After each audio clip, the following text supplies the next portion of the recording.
For Lesson 13, Day 3, we're going to focus on finding sides and angles of right triangles. Our directions say to solve for the missing angle and round to the nearest whole degree. For number 1, we have that sine of A equals 5/12. If we want to solve for angle A, we need to take the inverse. So in this case, we would be taking the sine inverse, or inverse sine.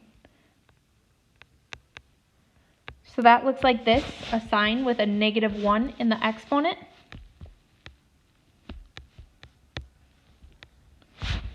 So in your calculator, to find this, you would take the second key and then hit the sine function, and it should look just like it is written out on the screen. And then you would type in your fraction, 5/12. So if we're rounding to the nearest degree, you should get sine inverse of 5/12 equals 25 degrees.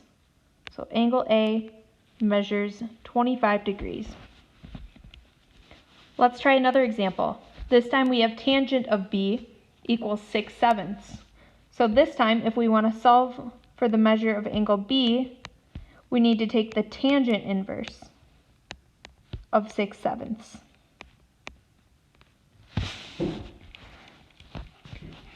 Again, we're using the second key, so hit second and then tan. Then it should look just like it does on our screen. And type in 6/7, and you get angle B equals 41 degrees.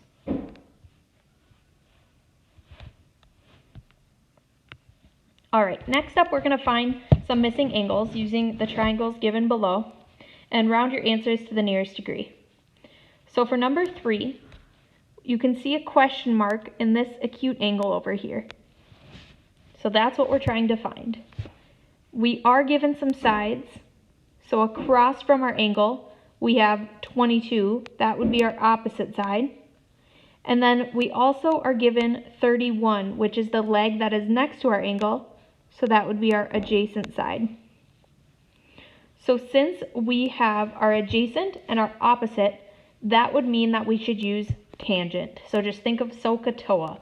The O and the A go with TOA. So that would mean to use tangent.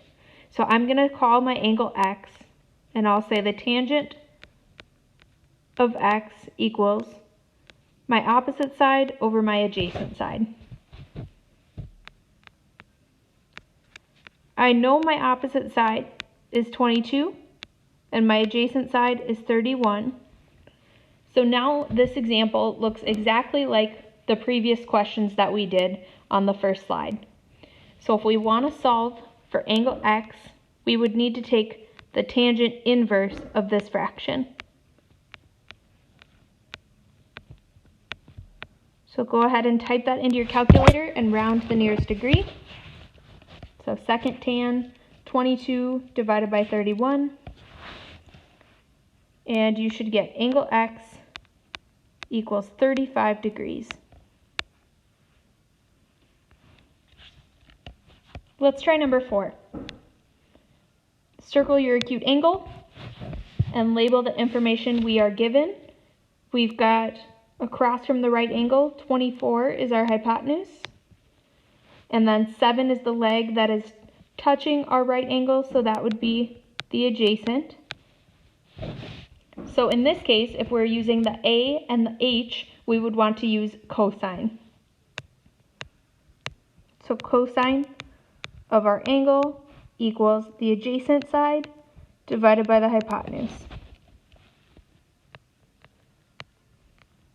In this example, our adjacent side is 7, our hypotenuse is 24.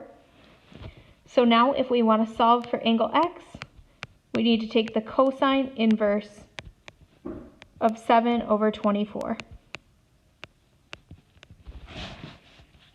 Go ahead and type that one in your calculator and round to the nearest degree. And you should get angle X equals 73 degrees.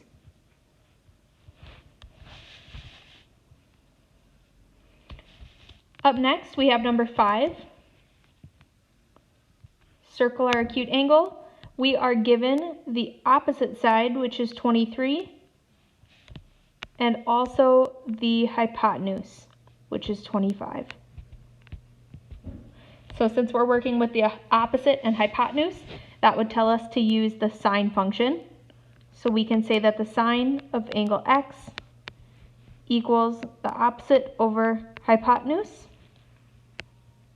So sine of x equals 23 over 25. To solve for angle x, we need to take the sine inverse of 23 over 25. Go ahead and type this in and round to the nearest degree. And we should get angle x equals 67 degrees. All right, lastly, number 6, this one says to find the missing side length. So we are actually given the acute angle here, and we're solving for x. In this case, x represents our hypotenuse, and then we are also given one of our sides, which is 19, and that is our adjacent side.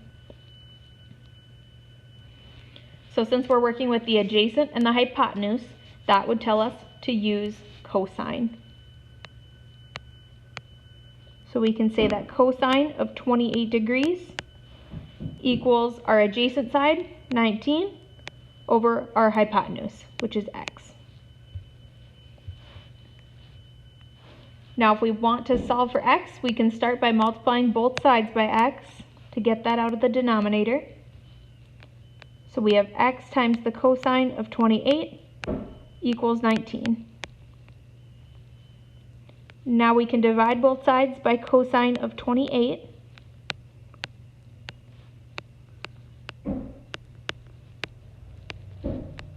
So now we have x by itself. We can type in 19 divided by cosine of 28, and we get 21.52.